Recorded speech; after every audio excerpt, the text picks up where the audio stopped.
যারা আধিপত্যবাদীদের সেবাদাস, দেশটাকে যারা অন্যদের কাছে লিজ দিয়ে এদেশের ইজারাদার হিসেবে, দলদাস হিসেবে, দেশে নাগরিক হিসেবে বিদেশের আধিপত্য করতে ভালো লাগে, বুদ্ধিজীবী দিবসের হত্যাকাণ্ড নিয়ে তাদের ব্যাখ্যা একরকম। আর যারা প্রকৃত দেশপ্রেমিক, ভূ রাজনীতির বিশ্লেষণ, স্বাধীনতা যুদ্ধের প্রাক্কালের রাজনীতির যে মেরুকরণ, তদানীন্তন ভারত, বাংলাদেশ, পাকিস্তানের রাজনীতির জটিল সমীকরণ নিয়ে যারা চিন্তা গবেষণা করেন, তাদের বিশ্লেষণ হচ্ছে আর এক রকম। ফলে রহস্যে ঘেরা এই বুদ্ধিজীবী হত্যার প্রকৃত রূপ, প্রকৃত হত্যাকারী খুঁজে বের করার কাজটা মনে এখনো সম্পন্ন হয়নি। এই জাতিকে, বিশ্লেষকদেরকে, গবেষকদেরকে, চিন্তাশীলদেরকে, মুক্তিযোদ্ধা যারা দেশের জন্য যুদ্ধ করেছিলেন, আধিপত্যবাদীদের হাত থেকে এই দেশকে যারা অখণ্ড স্বাধীন জাতীয় সত্তায় পরিণত করতে এখনো জান প্রাণে লড়াই করে যাচ্ছেন, তাদের বিবেচনার জন্য আমি এই বিশ্লেষণটা বিবেচনার জন্য রাখছি। তারা বিবেচনা করবেন এবং প্রকৃত হত্যাকারী কারা হতে পারে সেটা এখনো আমাদের চিহ্নিত করার সুযোগ আছে। একটা কথা আমি বলে আমি সেই বিশ্লেষণের দিকে যাই। আপনারা সবাই জানেন যে কথা ঢাকা মহানগরীর সম্মানিত নায়েবে আমির ফকির আব্দুস সবুর ভাই এ কথার একটু আলোকপাত করেছেন। দেশ স্বাধীন হওয়ার পর বাংলাদেশের বিশিষ্ট চিত্র অভিনেতা, চিত্র নির্মাতা, সাংবাদিক জহির রায়হান নিখোঁজ হয়ে গেল।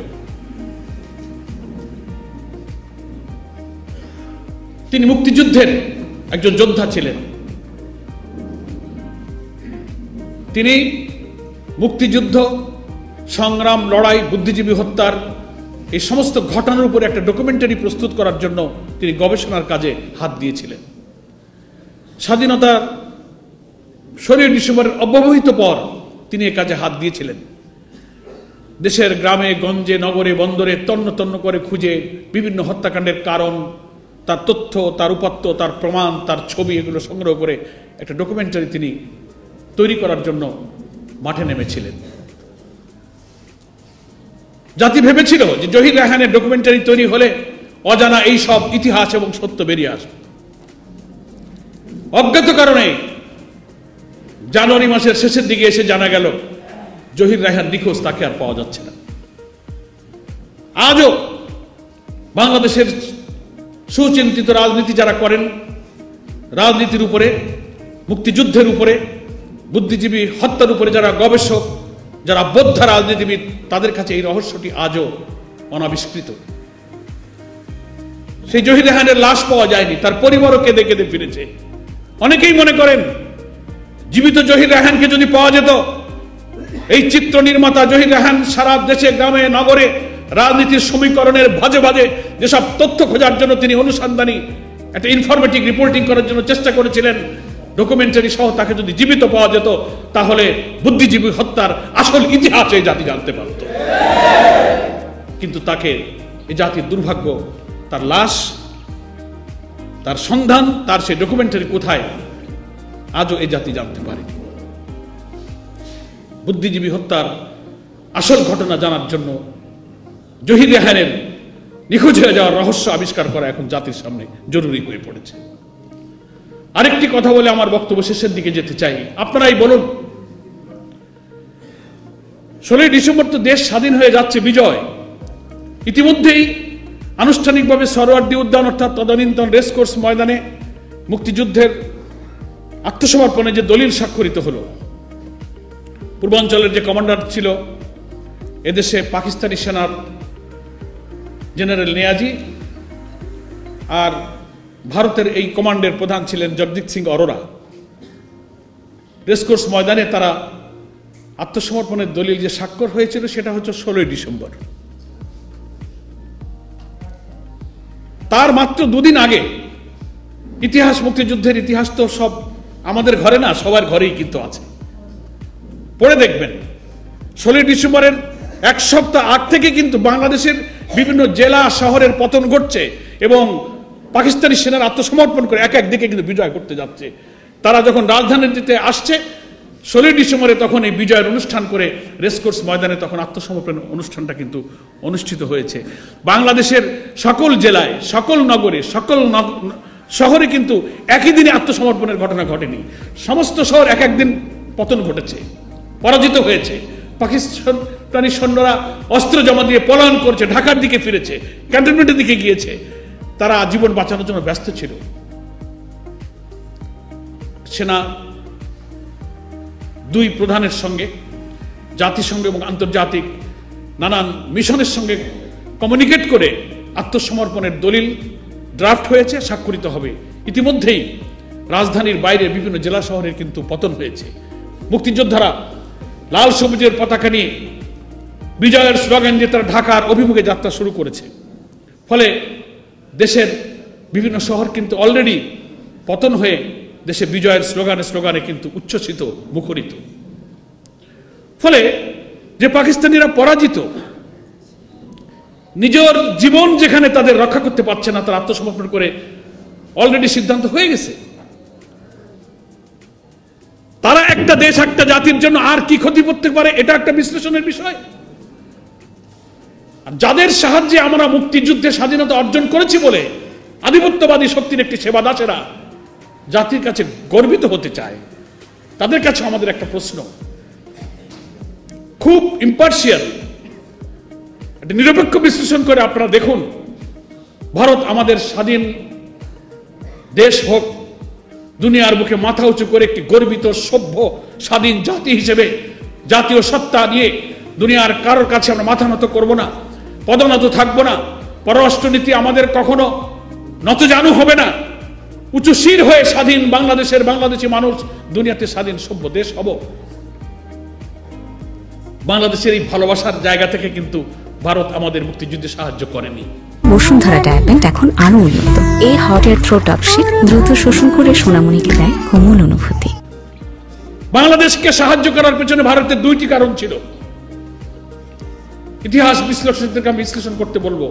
একটা কারণ ছিল এই 1965 সালে পাকিস্তানি সেনাদের কাছে ভারত যে পরাজিত হয়েছিল, পাকিস্তান নামক রাষ্ট্রের কাছে ভারতীয় সৈন্যদের এই নির্মম পরাজয়ের প্রতিশোধ দেওয়ার জন্য বাংলাদেশের মুক্তিযোদ্ধাদের এই স্বাধীনতা যুদ্ধের সুযোগকে ভারত গ্রহণ করেছিল। তারা মনে করেছিল পাকিস্তানি বঞ্চনা বৈষম্যের বিরুদ্ধে বাংলার মানুষ জেগে উঠেছে, বীর মুক্তিযোদ্ধারা অস্ত্র হাতে নিয়ে যুদ্ধ করেছে, বীর বাঙালি অস্ত্র ধরো, বাংলাদেশ স্বাধীন করো। ভারত তখন এই চিন্তা করলো, this is the proper time.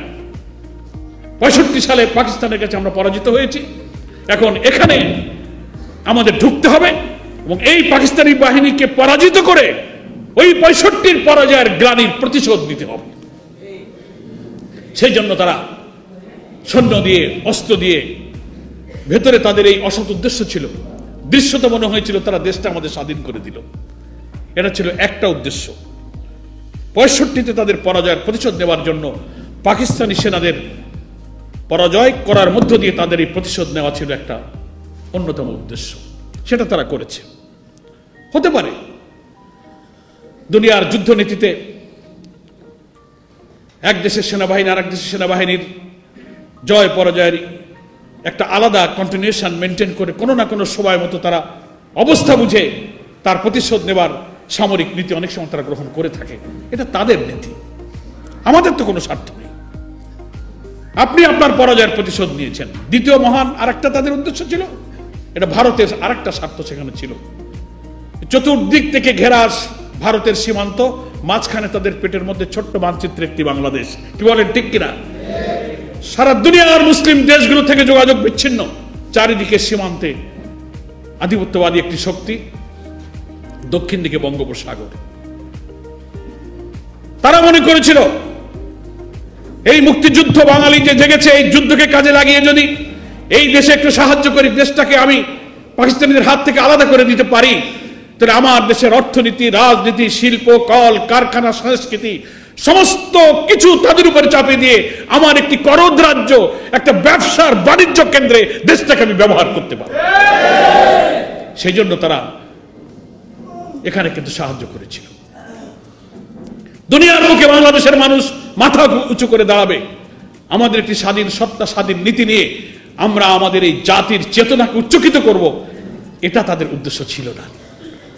তাই যদি হতো, আমি আজকে দেশবাসীর কাছে প্রশ্ন রাখি, স্বাধীনতা 53 বছরে আমরা বাংলাদেশের মানুষ ভারতকে শত্রু মনে করি না। সারা দেশ চতুর্দিকে ঘেরাও করা একটি প্রতিবেশী দেশ, কেন আমরা তাদের শত্রু ভাবতে যাব? আমাদের দেশের পররাষ্ট্রনীতিতে যেমন বলা হয়েছে, কারোর সাথে শত্রুতা নয়, সকলের সাথে বন্ধুত্ব, সৌহার্দ্যপূর্ণ।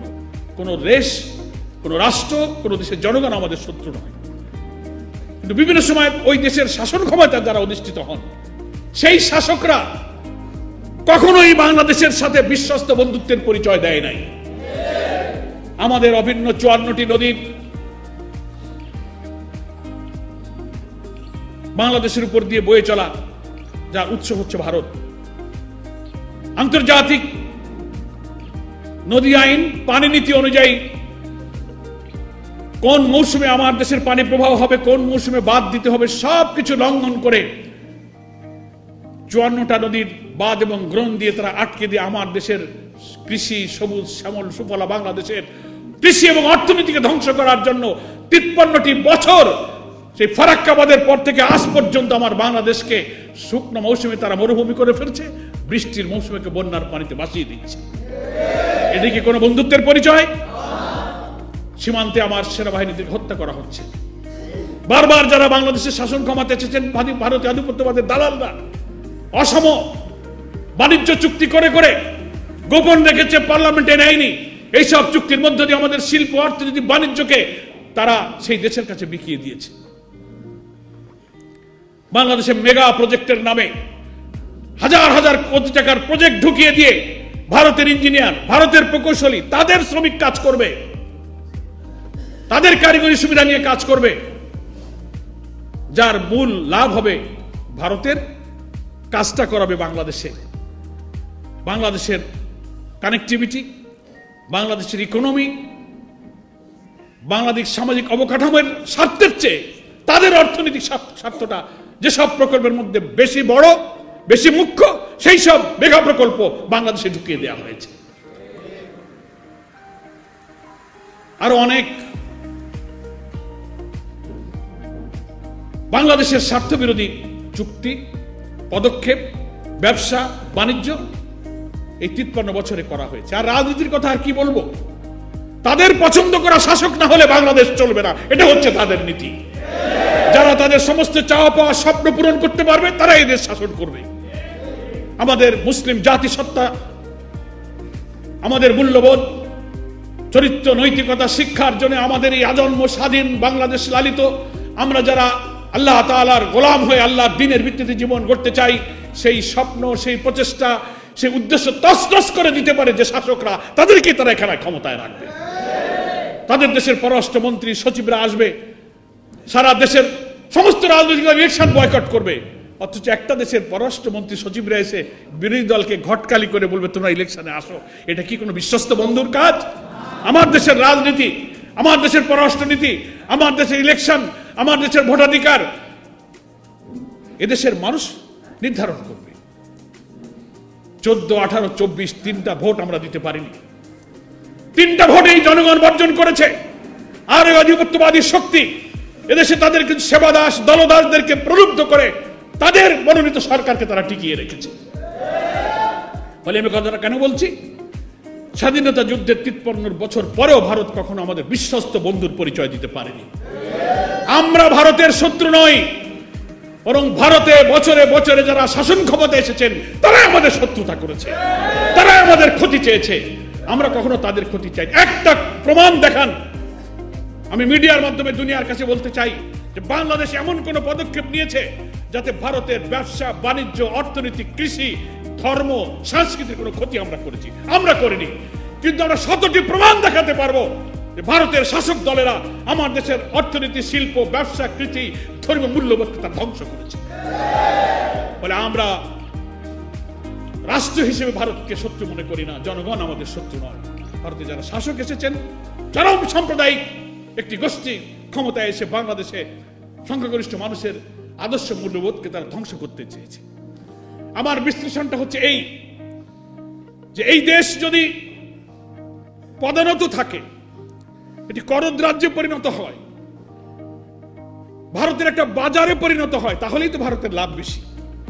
ফলে জাতির শ্রেষ্ঠ সন্তানরা যদি বেঁচে থাকে, তাদের গবেষণা, তাদের চিন্তা, তাদের আবিষ্কার, তাদের মেধা, তাদের স্ট্যামিনা, তাদের এনার্জি, বিজ্ঞান প্রযুক্তির এই চরম উৎকর্ষতার যুগে এই জাতির সেরা সন্তানকে দুনিয়ার মুখে মাথা উঁচু করে দাঁড়ানো একটি জাতিতে যারা পরিণত করতে পারে, তাদেরকে শেষ করে দেওয়ার চক্রান্ত তো তাদেরই হতে পারে, আর কারো হতে পারে না। যে জাতি পরাজিত, দেশ শেষ হয়ে গেছে, সব জেলা শহর পতন, শুধু স্বাক্ষর আত্মসমর্পণ দলিল তৈরি করতে বাকি, নিজের জান বাঁচে না, তারা এই জাতির ক্ষতির জন্য আর কি করতে পারে? আপনি এই অ্যানালাইসিসটা করবেন না, বরং এ জাতির শ্রেষ্ঠ সন্তান বুদ্ধিজীবী দেশ রাষ্ট্র নির্মাণের এইসব সূর্য সন্তানদের ধ্বংস করতে পারলে জাতিকে চিরদিন যারা পদোন্নত করে রাখতে পারবে, ডিক্টেট করতে পারবে, তারাই এই জাতির সূর্য সন্তানকে ধ্বংস করেছে। তারা মনে করেছিল এটা এই কাজটা করা দরকার স্বাধীনতার একেবারে নিকটবর্তী সময়, যাতে রাজনীতির অঙ্কে বাঙালিরা গোলায় ফেলে, আজকে যেমন গোলায় ফেলছে আমরা, কারা করব? তাদের উদ্দেশ্যটা পূরণ হয়েছে না বলেন? আমরাই তো বিভ্রান্তির মধ্যে আছি। তো ওরা কিন্তু বুদ্ধিজীবী হত্যার প্রপার টাইমটা প্রপারলি সিলেক্ট করেছে, যে কোন টাইমে এই কামটা করলে পরে বাঙালি ঘোলা পানিতে আর মাছ ধরতে পারবে না, পানি ঘোলায় দিছে। আমরা এখন চোখে ঝাপসা দেখছি। তাই একটি রাজনীতির পরিচ্ছন্ন বিশ্লেষণের মধ্য দিয়ে আমাদের বুদ্ধিজীবীদের হত্যা করার প্রকৃত চিত্র এবং সত্য বেরিয়ে আসা উচিত। একটা কথা বলে আমার বক্তব্য শেষ করব। বুঝতে আমাদের অনেকের কষ্ট হয় যে না, আমরা দেশটা তো স্বাধীন আছি, আমাদের লাল সবুজের পতাকা আছে, আমাদের সীমানা তো সব ঠিক আছে, তাহলে আমাদের দেশটা বিদেশের করদ রাজ্যে কিভাবে পরিণত হলো? আওয়ামী দলদাস সেবাদাসরা এটা বিশ্বাস করতে চায় না। কিন্তু এক সময় ঔপনিবেশিক আমলে আধিপত্যবাদের একটা সংজ্ঞা ছিল।